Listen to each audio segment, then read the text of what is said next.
di pelajaran PPKM ya bersama dengan Ibu Rina. Oke, silakan satu orang pimpin doa ya sebelum kita belajar.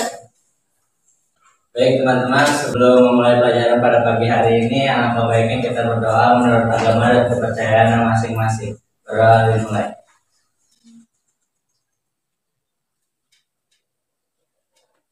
Berdoa selesai.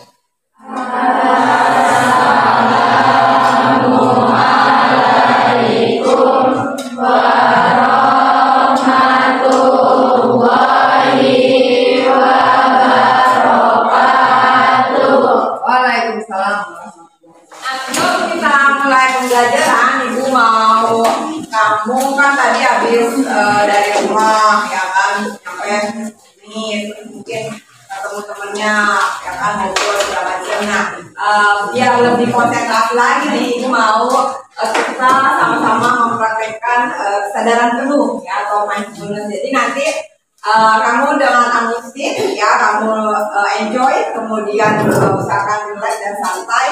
Dan nanti Ibu pandu untuk kita mempraktekkan kesadaran penuh ya. Silakan kalian duduk dengan santai ya. Ini namanya teknik stop ya, kita stop dulu dari berbagai kegiatan ya.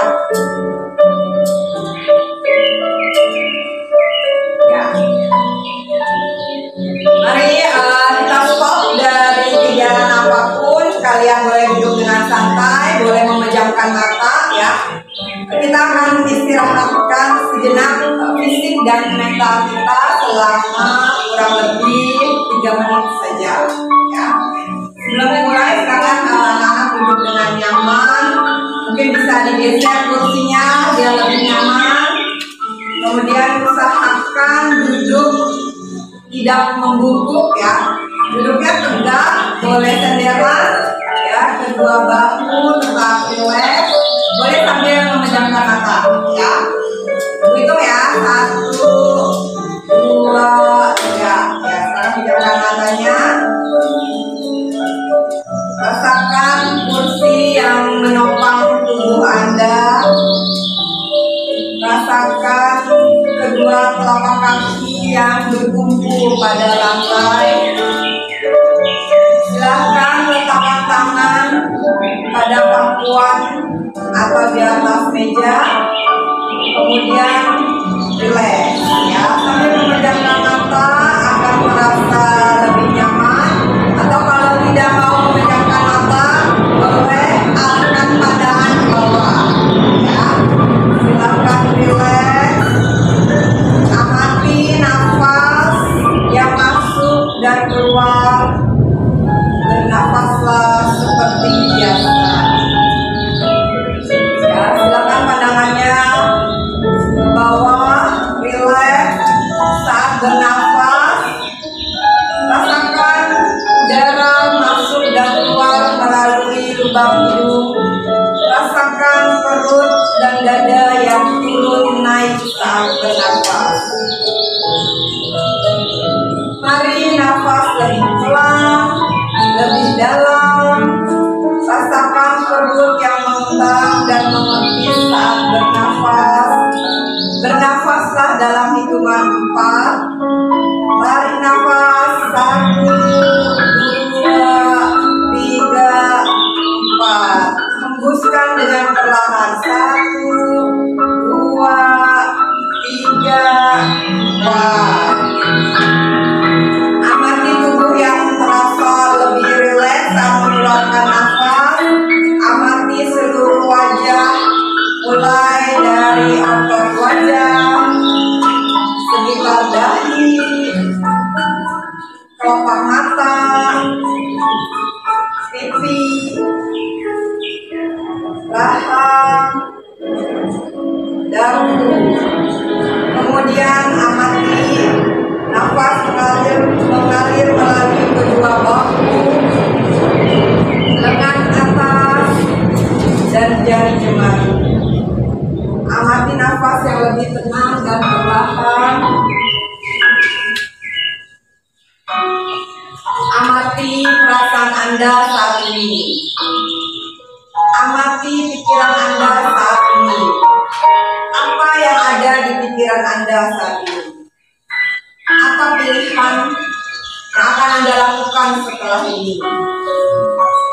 Tarik nafas lagi dalam hitungan 1, 2, 3, 4. Hembuskan nafas dengan perlahan. 1, 2, 3, 4. Silakan lanjutkan kembali kegiatan berikut dengan membawa perasaan yang lebih tenang, lebih fokus, dan tubuh yang lebih rileks, ya. Baiklah, untuk yang terakhir silakan tarik nafas lebih panjang. 1, 2, 3, 4. Hembuskan nafas. 1, 2, 3, 4. Baik, kita akhiri sesi kesadaran untuk kali ini. Terima kasih. Udah? Gimana perasaannya? Relax. Ada yang ngantuk, ada yang rileks, ada yang apa lagi? Sedih. Dengan apa Sofika sedih? Ya, kadang-kadang memang kalau lagi gitu secara ingatnya macam-macam begitu ya. Oke, ada satu orang yang mau berbagi pengalamannya tadi setelah mendengarkan musik tadi kita praktek mindfulness. Jadi perasaan saya setelah mendengar lagu itu merasa lebih rileks, tenang, dan mungkin dengan mendengar lagu itu, dengan lagu itu saya bisa lebih fokus dalam belajar. Oh ya, difokus ya dalam belajar. Oke, terima kasih ya. Nanti Kak sudah menyampaikan apa yang dirasakannya. Mungkin yang lain juga merasakan yang sama ya. Yang mudah-mudahan dengan ini kita bisa lebih konsentrasi untuk belajar. Ada lagi nggak yang mau menyampaikan nih? Bagaimana pendapatmu saat tadi mendengarkan musik? Kemudian apa perasaan dan pikiran yang timbul saat mendengarkan musik? Oke Kak? Mau menyampaikan? Siapa nih? Anissa, silakan. Ya tadi gimana gitu pendapatnya, kemudian perasaan yang timbul seperti apa? Ya, tadi setelah mendengarkan musik juga kayak yang nada cantika jadi lebih rileks dan tenang. Rileks dan tenang ya. Baik. Oke, sebelum mulai pembelajaran hari ini, coba dicek dulu nih duduknya udah nyaman apa belum? Sudah belum? Coba lihat kiri kanannya. Nah, duduknya misalkan yang nyaman, yang rileks gitu ya, agar kita bisa mulai pembelajaran hari ini dengan baik ya. Hari ini siapa yang mau masuk? Semua ya. Owen ada Owen. Owen sakit. Owen sakit. Udah Owen doang. Nah, semoga Owen cepat sembuh ya. Amin. Bisa masuk lagi ya. Amin, amin. Oke, minggu lalu kita sudah membahas materi tentang ancaman ya. Nah, hari ini kita akan membahas materi tentang persatuan, memperkukuh persatuan dan kesatuan bangsa dalam NKRI. Ini mulai materi baru bab 6 ya. Setelah kalian merasa lebih rileks dan tenang, mudah-mudahan juga siap ya untuk kita belajar membahas materi ya. Hari ini tadi seperti yang disampaikan pembahasan materinya tentang memperkukuh persatuan dan kesatuan bangsa ya dalam konteks NKRI. Ada kompetensi dasar dan tujuan pembelajarannya. Kompetensi dasarnya ini yang pertama menganalisis faktor pendorong dan penghambat persatuan dan kesatuan bangsa ya dalam NKRI. Kemudian menyaji hasil analisis tentang faktor pendorong dan penghambat persatuan dan kesatuan bangsa dalam NKRI. Nah itu kompetensi dasarnya. Tujuan pembelajarannya ini kita melakukan serangkaian kegiatan ya. Nanti kita akan diskusi kelompok, kemudian kalian nanti akan presentasi ya. Nanti juga ibu akan memutarkan video pembelajaran ya. Kalian diharapkan dapat menganalisis faktor pendorong dan penghambat persatuan dan kesatuan bangsa ya. Kemudian menyusun hasil analisis tentang faktor pendorong dan penghambat persatuan dan kesatuan bangsa, dan menyaji hasil analisis tentang faktor pendorong dan penghambat persatuan dan kesatuan bangsa dalam konteks NKRI. Ya. Bisa dipahami? Ya. Oke. Nah, sebelum mulai, ini ada 2 pertanyaan pemantik, ya. Kalian nanti silahkan jawab. Pertanyaannya yang pertama, bagaimana bangsa Indonesia dapat meraih kemerdekaan? Coba dikaitkan dengan kesatuan dan kesatuan bangsa. Kemudian pertanyaan kedua, mengapa bangsa Indonesia perlu menjaga persatuan dan kesatuan bangsa? Berikan alasanmu. Ya. Ini dibagikan kertasnya, silakan isi nama, kemudian kelas, isi sesuai dengan pemahamanku saja. Ya, karena ini untuk mengetahui pemahaman awal.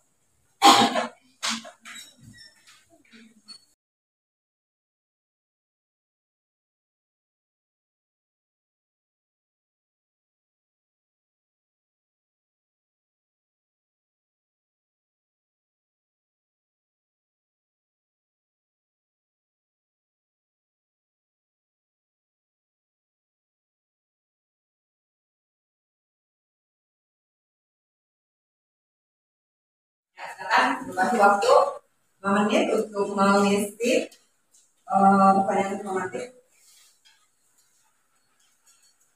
Ada yang bingung? Sudah cukup jelas ya?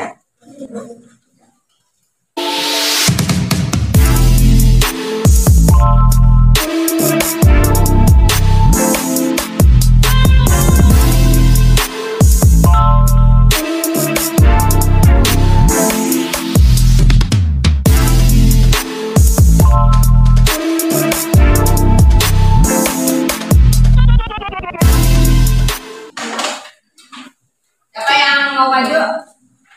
Ya, silakan. Ya, satu.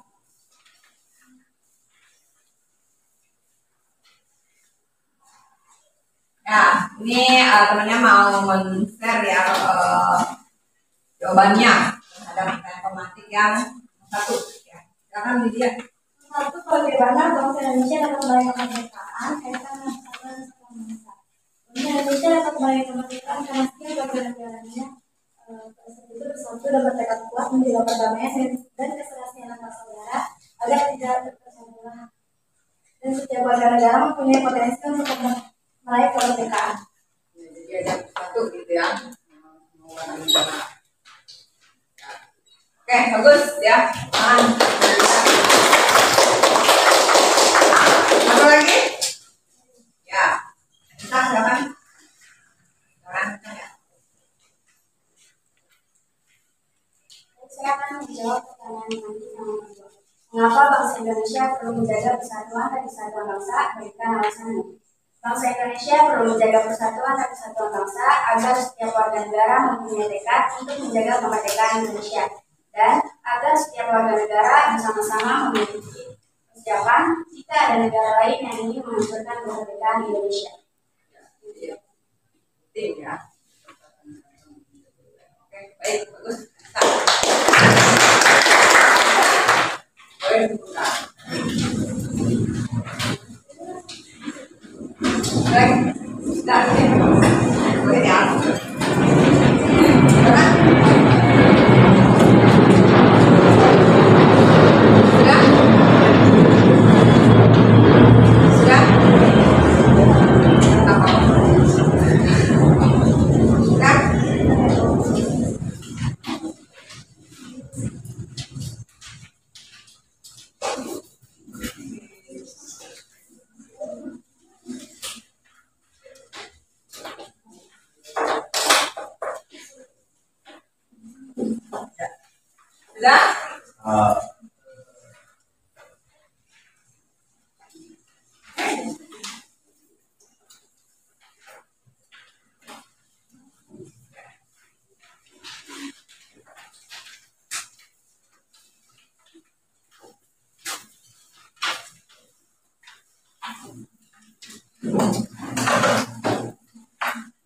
Oke, udah semua ya.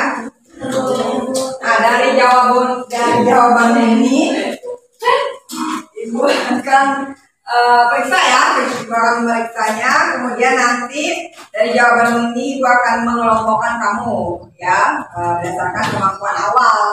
Ya, kita bagi dengan kelompok ya.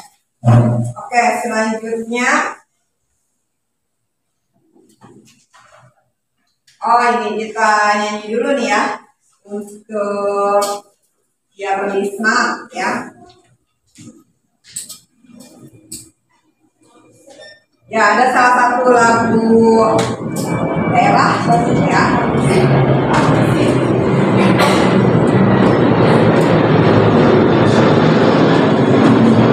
Salah jadinya. Boleh sambil berdiri ya. Berdiri ya. Oke, juga boleh.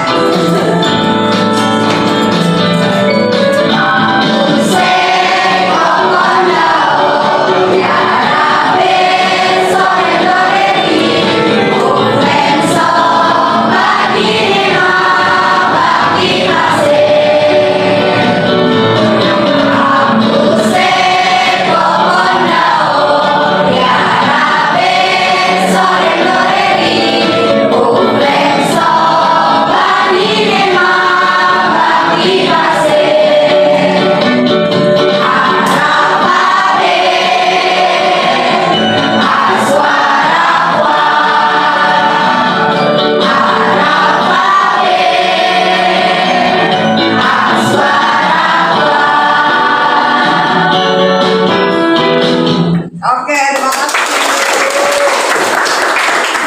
Ya, gimana setelah mendengarkan lagu tadi?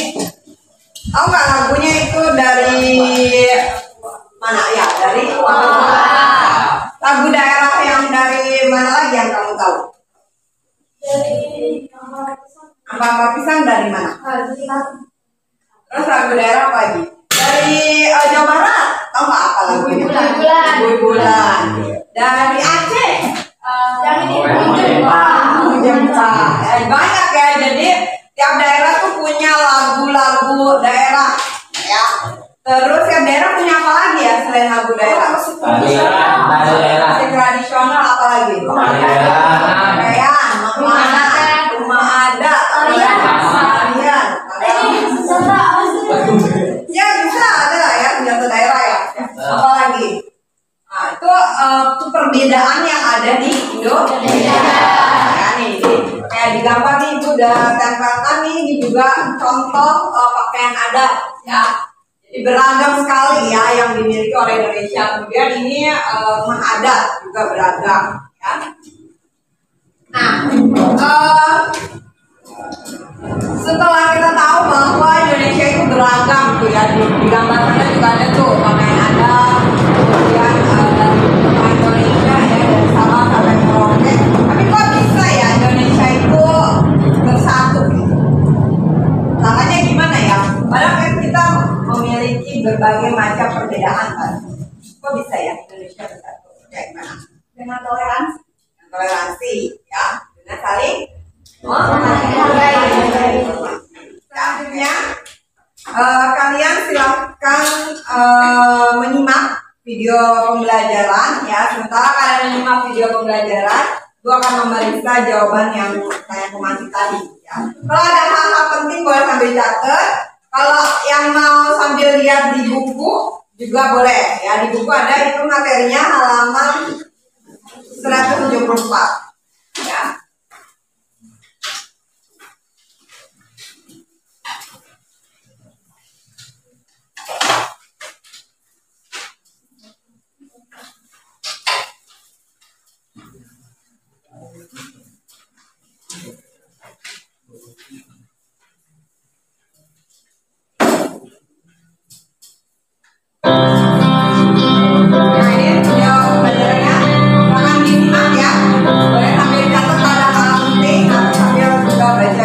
Salam dan bahagia. Hai semuanya, kali ini kita akan membahas materi faktor pendorong dan penghambat persatuan dan kesatuan bangsa Indonesia. Setelah kegiatan pembelajaran ini, kalian diharapkan dapat memahami faktor-faktor yang menjadi pendorong dan penghambat persatuan dan kesatuan bangsa. Faktor pendorong persatuan dan kesatuan bangsa Indonesia. Perbedaan dan keanekaragaman mewarnai kehidupan bangsa Indonesia, yaitu perbedaan suku bangsa, agama, bahasa, dan sebagainya. Pancasila dapat memperkokoh persatuan dan kesatuan negara kesatuan Republik Indonesia. Hal ini dikarenakan nilai Pancasila bersifat universal atau menyeluruh. Pancasila merupakan pandangan hidup bangsa, pemersatu bangsa, goyang di satu bangsa. Semboyan Bhinneka Tunggal Ika sangat penting bagi negara Indonesia yang memiliki keanekaragaman suku, bangsa, budaya, bangsa, dan menghambat persatuan dan kesatuan bangsa Indonesia. Indonesia memiliki wilayah yang luas dengan ribuan pulau dan ketidakpuasan terhadap ketimpangan ekonomi dan tidak meratanya pembangunan ekonomi. Sampai di sini pembahasan materi faktor pendorong dan pengakar persatuan dan kesatuan bangsa Indonesia. Oke, udah ya. Gimana tadi sudah melihat video pembelajarannya? Sudah paham? Apa aja tadi yang ada di video ini? Pendorong apa aja tadi?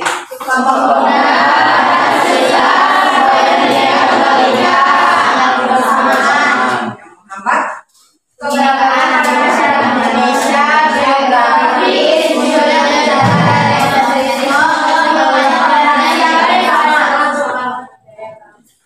Oke, ya. Nah, sekarang setelah tadi Ibu memeriksa jawaban kalian, Ibu mengelompokkan kalian menjadi 2 kelompok ya. Nanti duduknya silakan berkelompok. Masing-masing kelompok akan membahas 1 contoh kasus ya yang berkaitan dengan persatuan dan kesatuan bangsa. Ibu bacakan dulu nih ya nama-nama kelompoknya. Kelompok 1, Cantika Laura, Cantika Olivia, Dahlia, Farel, Gilang, Anissa, Barkah, Ernawati, Mariam, Mutia, Nabila, Sri Nabilatul, Surya, dan Sapika. Itu kelompok 1 ya. Kelompok 2, Ubay, Alia, Asana, Isa, Aji, Soleh, Sapitri, Putri, Rati, Rizky, Salwa, Selvi, Alfiana, Puspita, Sumi, dan Dias. Oh iya, Lydia nomor 1. Lewat ya. Maaf ya, ada lagi yang belum disebutkan namanya untuk pembagian kelompok? Udah ya. Oke. Silakan duduknya berkelompok. Boleh mejanya diatur ya agar bisa nyaman. Silakan kelompok 1 ke mana? Ini ada kelompok ini, kelompok ini.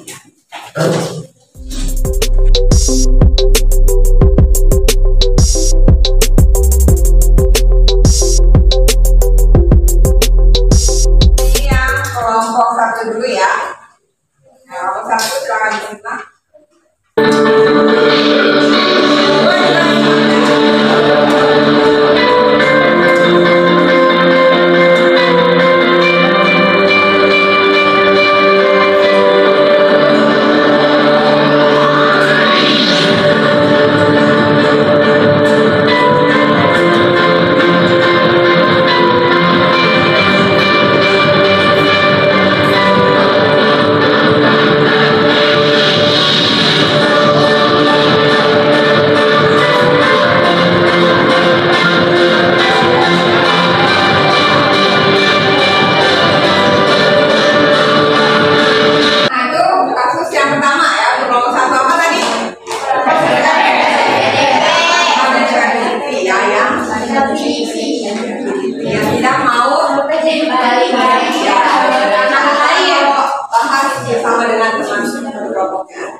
Sesuai pertandingan Liga 1 antara Arema FC melawan Persebaya Surabaya Sabtu 1 Oktober 2022 malam.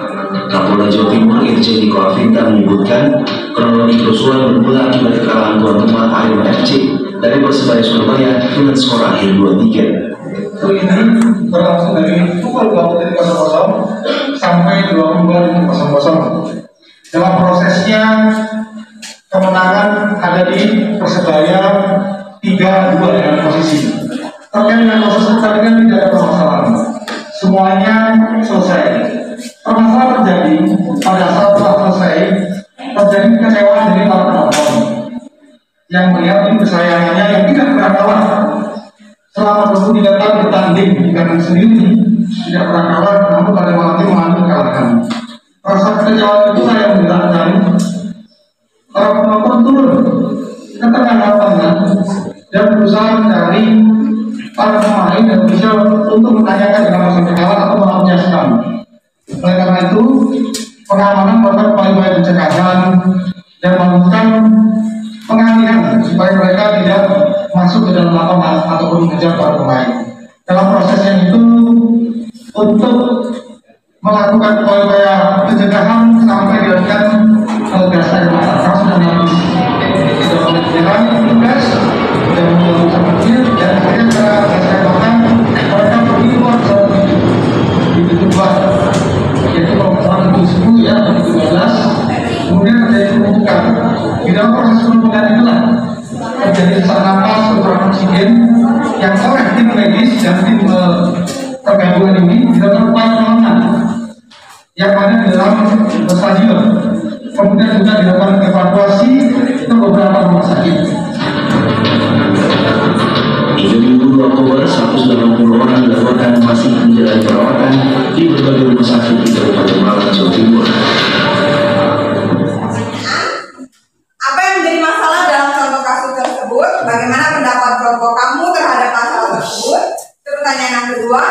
Dan pertanyaan yang ketiga, apa ada kaitannya kasus tersebut dengan persatuan dan kesatuan bangsa? Ya, jika ada berkaitan.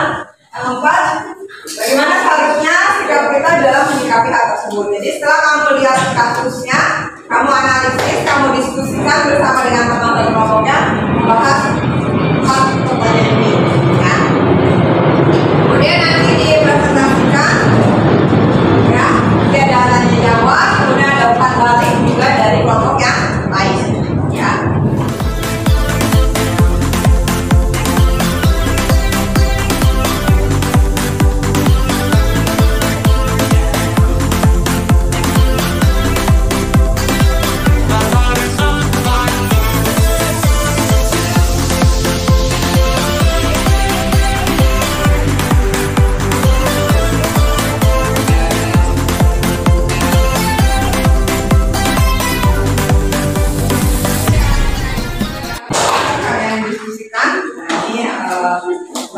Ya, jawabannya nanti disebut yang ke kelompok 1 ya.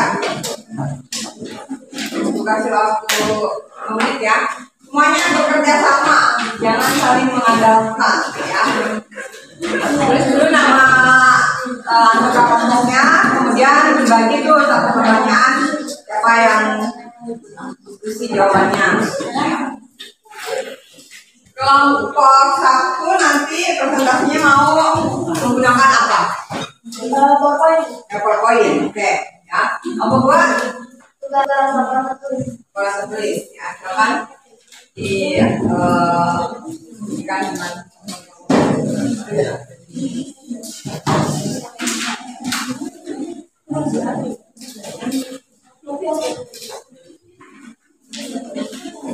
tulis jawabannya ya di bagi itu.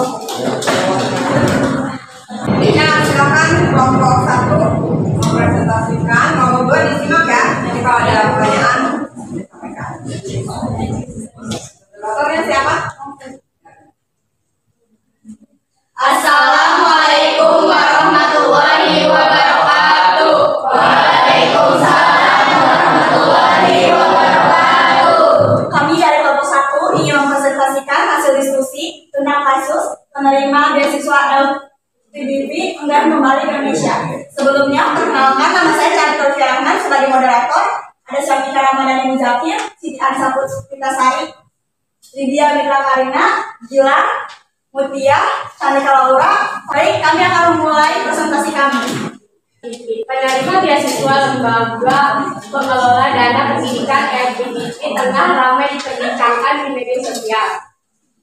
Hal ini lantaran mereka enggan kembali ke Indonesia setelah masa studi. Padahal pemerintah memberikan program beasiswa gratis ke luar negeri bagi masyarakat yang berprestasi agar bisa mengabdi dan memajukan Indonesia. Itu sambil menilai ya, jadi ada penilaian keterampilannya ya pada saat kamu presentasi dan nanti saya jawab. Dari LPDP juga disebutkan alumni yang telah menyelesaikan studi juga wajib berkontribusi di Indonesia. Kurang-kurangnya 2 kali masa studi dan ditambah 1 tahun secara berturut-turut.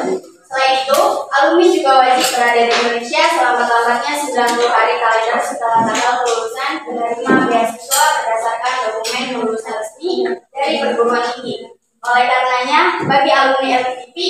menaati aturan ini, maka akan dikenakan sanksi. Sanksi yang pertama yaitu tidak kembali dalam waktu yang ditentukan, maka akan diberikan sanksi administratif ringan 1. Yang kedua, tidak kembali setelah 30 hari kalender diberikan atau setelah waktu kelulusan, diberikan sanksi administrasi yakni diberhentikan dari statusnya sebagai penerima beasiswa dan wajib mengembalikan dana beasiswa.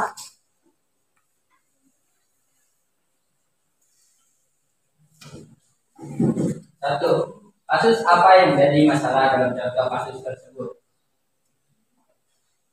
Penerima LPDP tidak ingin kembali ke Indonesia setelah selesai studi. Kedua, bagaimana pendapat kelompok kamu terhadap masalah tersebut? Pendapat kelompok kami adalah semestinya mahasiswa atau mahasiswi penerima LPDP harusnya kembali ke Indonesia dan memiliki rasa cinta tanah air karena mereka menjalankan studi yang dibiayai penuh oleh negara Indonesia. 3. Apakah ada kaitannya kasus tersebut dengan persatuan dan kesatuan bangsa? Jika ada, uraikan dengan singkat. Ada, tidak memiliki rasa cinta tanah air karena tidak ingin kembali ke Indonesia. 4. Bagaimana seharusnya sikap kita dalam menyikapi hal tersebut? Dengan cara bersyukur dan berterima kasih, dengan cara mengembangkan ilmu yang didapat dari studi yang dijalani di luar negeri. Terima kasih. Baik, kami sudah menerangkan dan menjawab tentang pertanyaan dari kasus tersebut. Kami akan membuka pertanyaan berupa 2 pertanyaan. Dipersilakan. Ya. Baik, assalamualaikum warahmatullahi wabarakatuh. Waalaikumsalam warahmatullahi wabarakatuh. Perkenalkan, nama saya Muhammad Isa. Saya mewakili dari Blok Papua yang bertanya. Pertanyaannya yaitu bagaimana seseorang bisa mendapatkan LPDP? Terima kasih. Assalamualaikum warahmatullahi wabarakatuh. Waalaikumsalam warahmatullahi wabarakatuh.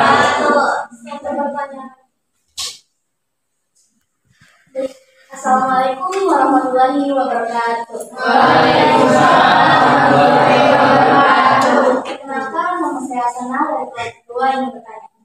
Apa alasan mahasiswa LPDP tidak ingin kembali ke Indonesia? Terima kasih. Assalamualaikum warahmatullahi wabarakatuh. Waalaikumsalam warahmatullahi wabarakatuh. Baik, kami meminta waktu sejenak untuk berdiskusi. Mendapatkan LPDP karena dia tuh memiliki prestasi yang tinggi dan bisa kayak pemerintah memberikan beasiswa kepada mahasiswa tersebut. Saya akan mendapatkan jawaban. Menerima LPDP juga dapat karena agar mahasiswa tersebut bisa melatih dan mengajukan di Indonesia. Sudah cukup, Ustaz? Cukup paham? Terima kasih. Pertanyaan kedua dari Asana akan dijawab oleh Siti Anissa. Baik, saya akan menjawab pertanyaan dari Asana. Apa alasan mahasiswa LPDP enggan balik ke Indonesia? Jadi jawabannya itu ada beberapa alasan. Salah satunya mereka ingin menyekolahkan anaknya di luar negeri tanpa mengeluarkan biaya. Yang kedua, ingin bekerja di luar negeri dengan gaji yang lebih tinggi. Dan ini saya tambahin, jadi itu dia nggak mau kembali ke Indonesia karena biasanya juga menawarkan untuk melanjutkan S2 di luar negeri. Baik, yang terakhir yaitu kesimpulan yang akan disampaikan oleh Syafiqah. Kesimpulannya yaitu dari kasus tersebut dapat disimpulkan bahwa jika memiliki rasa cinta tanah air dan ingin mengabdi oleh negara, sebaiknya sebagai penerima LPDP harus kembali ke negara asal karena bagaimanapun negara yang membiayai beasiswa LPDP tersebut. Baik, mungkin itu saja bisa kami sampaikan. Kurang lebihnya mohon maaf. Wassalamualaikum warahmatullahi wabarakatuh.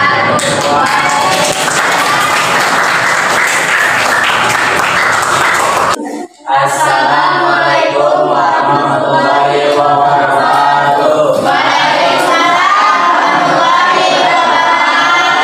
Perkenalkan, kami dari kelompok 2 tugas laporan tertulis kasus yang berkaitan dengan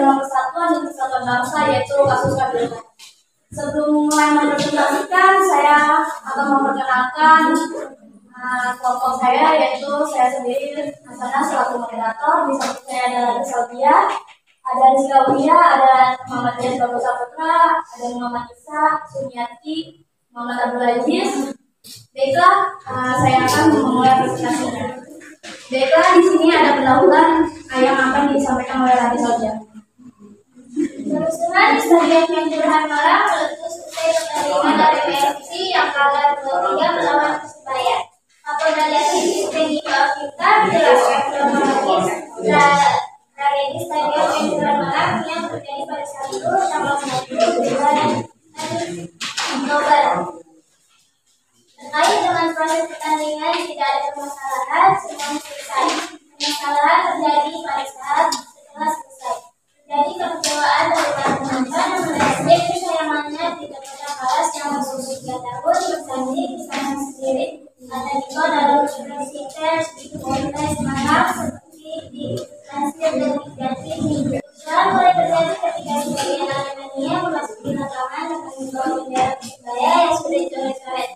Dan bersenang lama, botol-botol minuman air mineral mulai dilemparkan ke arah lapangan. Polisi Gunung Sama Dinkes Kabupaten Malang Yulianto Widodo menyebutkan penyebab korban terjadi. Korban tragedi Stadion Kanjuruhan Malang meninggal dunia adalah karena mayoritas mengalami stok napas dan pindah-pindah karena panik. Bagaimana pendapat kelompok kamu terhadap masalah Kanjuruhan tersebut? Pendapat kelompok kami terhadap masalah tentang kasus tersebut terhadap provokator yang membuat rusuh bisa ditangkap dan diadili. 3. Apakah ada kaitannya kasus tersebut dengan peraturan dan kesatuan bangsa?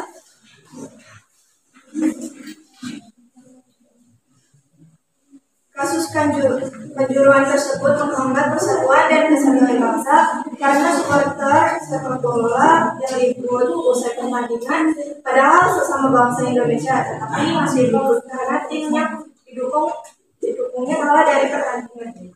Baiklah, presentasi kami sudah kami sampaikan. Sekarang kami akan membuka sesi tanya jawab yang berjumlah 2 pertanyaan. Oke, sambil diskusi nanti kalian boleh sambil menilai ya temannya pada saat presentasi, kemudian pada saat ada diskusi kelompok. Ya, ini membagikan rubrik penilaian diri dan penilaian teman saya. Boleh menilai teman sebangku atau teman yang ada di samping rekannya ya. Bahkan dibuka 2 menit ya.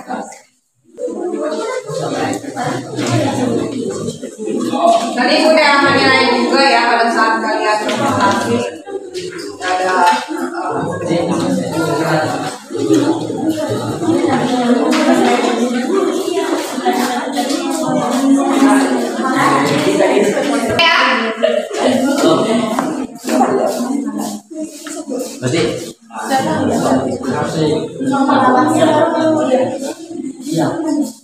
Ini perkenalkan dari dia juga dari kelompok 1 saya ingin bertanya, apa hukuman untuk yang selanjutnya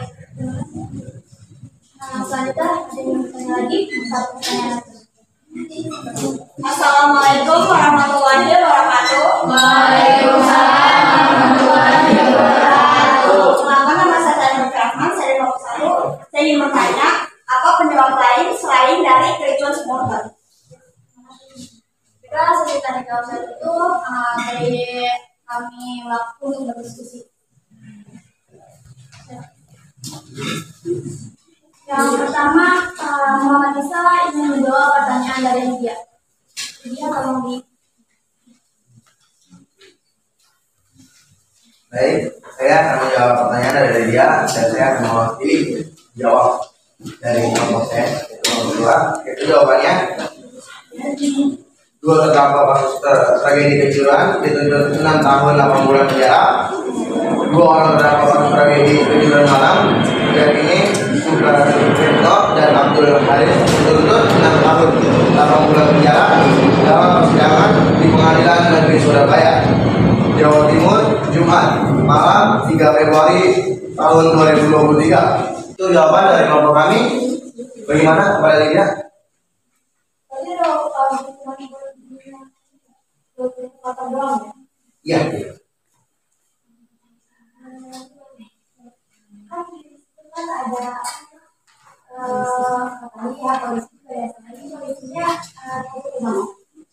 Di situ kan tadi pertanyaan yang kedua kan dari dia, pertanyaannya apa yang didapat hukuman yang didapat oleh polisi gitu kan?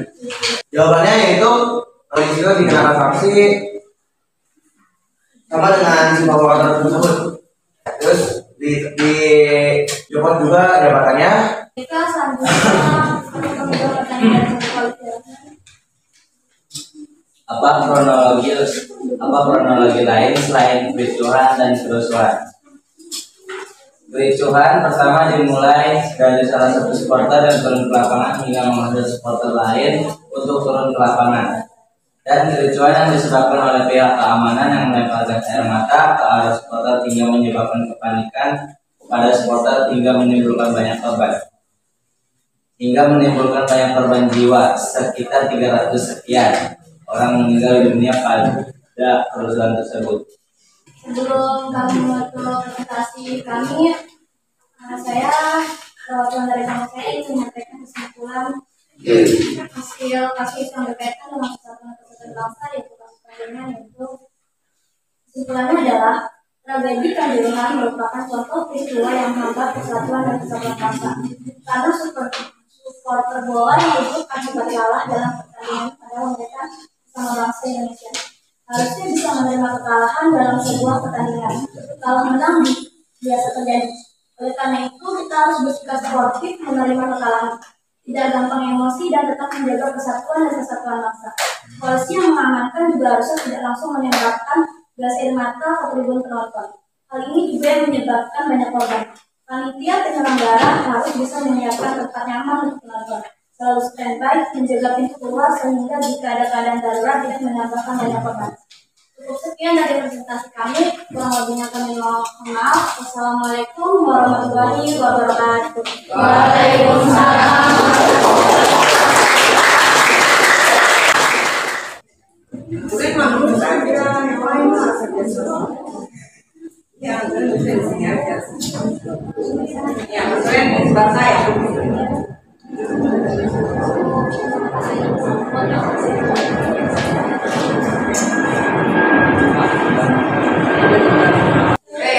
Jelas?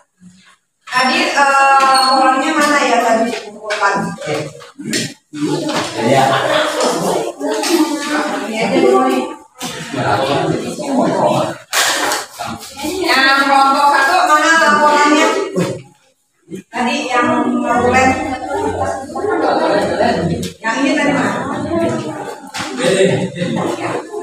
Nanti yang dikirim ya. Kamu kan pakai PPT tadi ya? 1, 2, 3, tepuk fokus. Melihat, mendengar, mendengar, fokus. Oke, yang kedua. Tepuk 1. Berapa? 1, 2, 3, tepuk 1. Tepuk 2. Tepuk 3. Tepuk 4. Tepuk 5. Oke. Boleh. Yang pertanyaan lagi. Sekarang ada beberapa hal yang mau Ibu sampaikan untuk penguatan materi ya. Disimak dulu, bisa lihat ini semua matanya? Oke, lihat sini dulu ya. Nah, dari tadi sudah kalian mendengarkan video, kemudian juga sudah melihat bukunya. Mungkin tadi ada yang pada saat diskusi itu mencari jawaban tadi ya, bisa melalui buku atau bisa juga melalui internet ya, menggunakan berbagai sumber belajar. Nah, sekarang ini ada tambahan materinya, ada sedikit yang mau Ibu sampaikan ya. Nah, mengenai makna persatuan dan kesatuan bangsa. Oke, bisa dilihat dulu matanya ke sini. Ya, perhatikan dulu ya, itu nanti bisa dilanjutkan ya. Persatuan itu artinya apa? Persatuan berarti gabungan, ikatan, kumpulan dan sebagainya ya, dari beberapa bagian menjadi sesuatu yang utuh. Ya, kita berbeda, ya kan, kemudian disatukan. Kemudian bangsa Indonesia itu apa? Bangsa yang menghuni wilayah dari dari Sabang sampai Merauke disebut dengan bangsa Indonesia. Kemudian persatuan, apa artinya persatuan? Disatukan.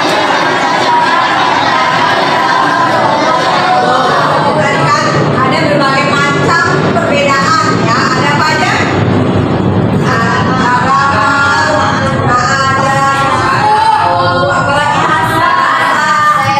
Tapi itu bisa bersatu, ya.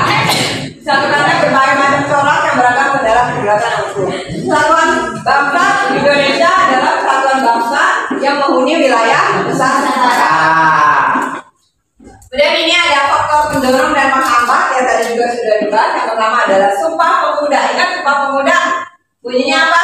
Kami Putri Indonesia mampu waspada Indonesia. Kami Putra dan Putri Indonesia mampu berbahasa Indonesia. Kami Putra dan Putri Indonesia untuk tinggi bahasa persatuan bangsa Indonesia. Oh, ini dapat mendorong terjadinya persatuan bangsa karena semua sepakat bahwa kita adalah satu tanah air, satu bangsa dan satu bahasa. Walaupun bahasa daerah banyak, ya kita punya bahasa kesatuan, yaitu bahasa Indonesia. Kedua faktor pendorongnya itu Pancasila. 1, 2, 3, 4, dan 5 itu adalah pemersatu bangsa. Coba Ibu mau tanya sila ketiga apa?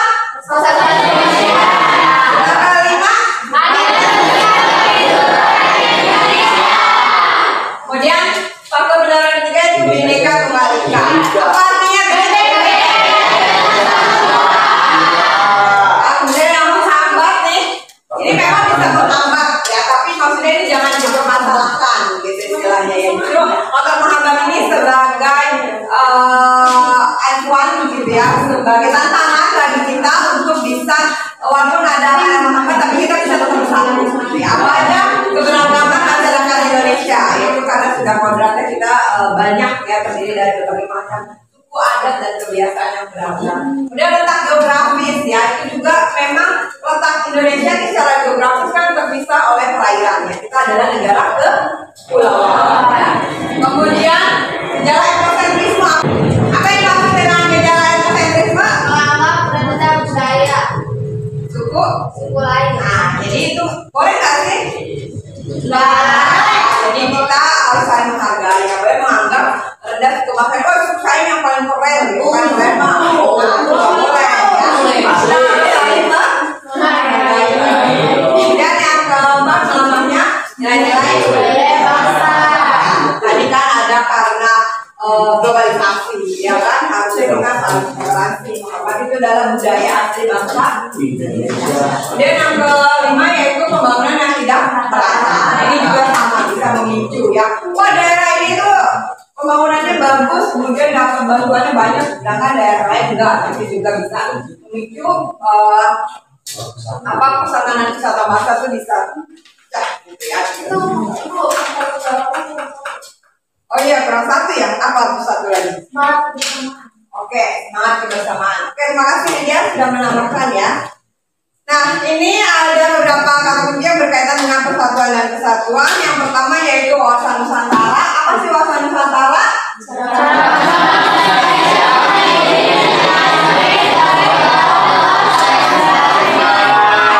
Jadi, bagaimana Indonesia memandang bahwa kita adalah satu tanah air, satu bangsa, ya, walaupun kita adalah negara kepulauan.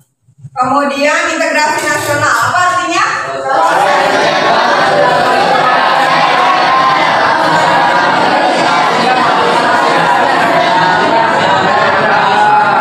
Menyatukan berbagai unsur yang berbeda, ya. Yang ada, kemudian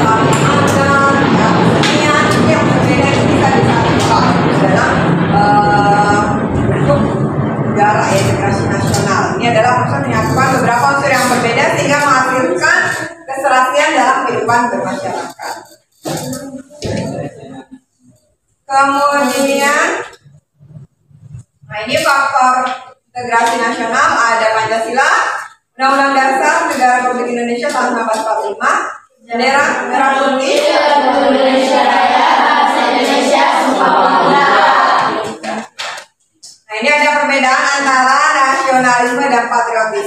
nasionalisme itu apa?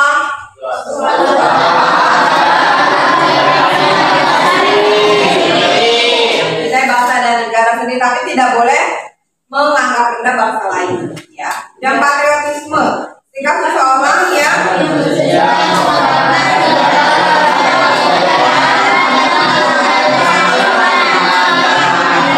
contohnya apa patriotisme? Yang mengorbankan segala-galanya, apa dia? Ya, tentara apa lagi? Ya, dokter ya boleh, apa lagi? Madam. Pemadam kebakaran. Kalau lain kayak apa ya, itu Ya, nah bisa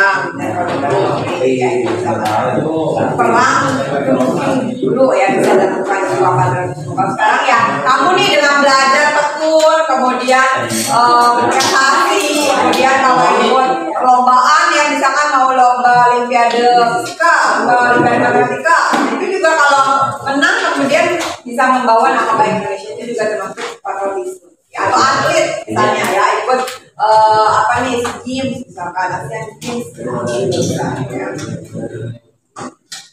Ciri-cirinya yang pertama cinta tanah air ya, ciri-ciri dari patriotisme rela berkorban kepentingan bangsa, kemudian menempatkan persatuan dan kesatuan di atas kepentingan pribadi dan golongan, berjiwa pembaharu dan pantang menyerah. Nah, itu materi tambahannya dari ada pertanyaan? Oke ya, cukup jelas. Sandiwara itu jadi lebih tahu tentang penyebab lain dari kericuan supporter. Tadi juga kan katanya dari ini juga kan kayak aparat itu melemparkan gas air mata.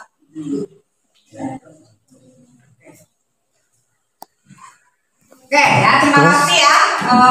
Jessica sudah menyampaikan refleksi yang pertama. Yang kedua, sebagai refleksi kita untuk hari ini, menurutmu apakah penting mempelajari persatuan dan kesatuan bangsa?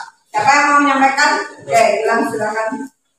Menurut saya menjaga persatuan dan kesatuan bangsa sangatlah penting agar bangsa Indonesia dapat menghindari konflik dan menjaga keutuhan bangsa Indonesia dengan harapan terciptanya suasana tentram dan damai dan dapat menjaga keutuhan bangsa dan negara. Terima kasih.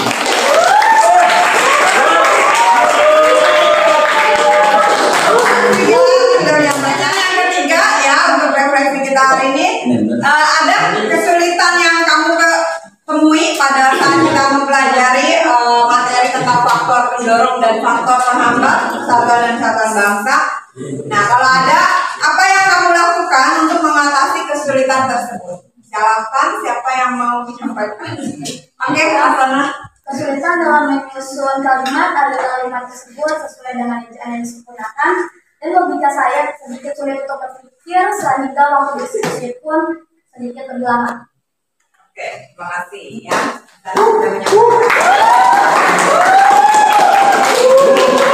Nah, ini yang lain juga silakan boleh menyampaikan refleksinya ya melalui lembar yang Ibu bagikan ya. Ya,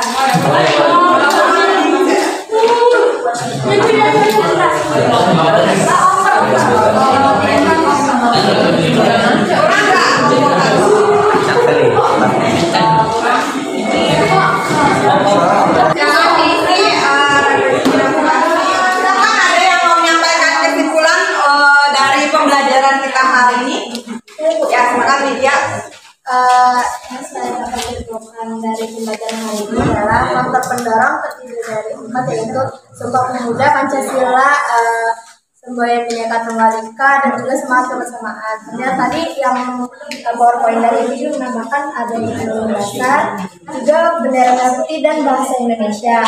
Terus faktor penghambatnya yaitu keberagaman pada masyarakat di Indonesia dan kondisi letak geografisnya, munculnya gejala etnosentrisme, terus sama melemahnya nilai-nilai budaya. Cara mengatasinya menurut saya ya saling menghargai dan meningkatkan rasa toleransi antar sesama, juga tidak boleh mengikuti gaya barat. Malah harusnya kita tuh mengembangkan budaya kita ke luar. Udah cukup. Oke, terima kasih Lydia ya. Oke, tadi sudah menyampaikan refleksinya. Mana yang lain gimana? Hari ini pembelajarannya menurut kamu bagaimana? Ada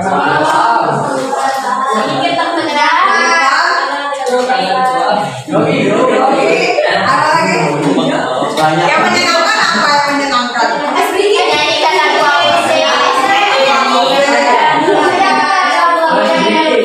Oh yang tadi. Oke ya. Kesimpulannya untuk hari ini tadi sudah juga disampaikan oleh Lydia ya. Sudah menyampaikan jadi intinya kita harus tetap menjaga keutuhan persatuan dan kesatuan bangsa ya, walaupun ada beberapa faktor yang mungkin bisa menghambat persatuan dan kesatuan bangsa ya. Terima kasih atas segala perhatiannya, atas kerjasamanya. Tadi diskusinya juga berjalan dengan lancar ya. Ini minggu depan kita bahas apa lagi ya? Ayo. Apa ya? Ya, minggu depan nanti kita akan lanjutkan pembahasan materi ya. Bagaimana cara mengatasi ya faktor penghambat tadi. Ya mudah-mudahan kita semangat ya. Untuk doa penutup siapa yang mau memimpin? Isa. Kak, itu kan. Sebelum pembelajaran masuk, ayo kita berdoa ya. Oke, mari kawan-kawan, setelah kita melakukan pembelajaran hari ini, alangkah baiknya kita berdoa untuk mengakhiri pembelajaran hari ini. Berdoa menurut agama yang masing-masing, berdoa dimulai.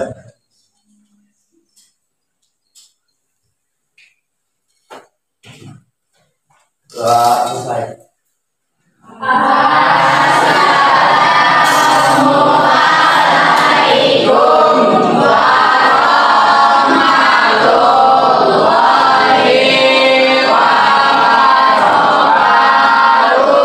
Ya, terima kasih ya. Waalaikumsalam warahmatullahi wabarakatuh. Assalamualaikum warahmatullahi wabarakatuh. Saya Siti Anissa Puspitasari, kelas 11 IPA 4. Pada pelajaran PPKN hari ini, saya merasa senang karena saya merasa lebih rileks dan nyaman. Tadi juga kami mempraktekkan kesadaran penuh, mendengarkan lagu, kemudian diskusi kerja kelompok, bisa saling bekerja sama dan saling membantu antar teman. Kami juga membahas contoh-contoh kasus yang berkaitan dengan persatuan dan kesatuan, membuat kami belajar untuk tetap menghargai, cinta tanah air, menjaga persatuan dan kesatuan bangsa. Sekian, terima kasih.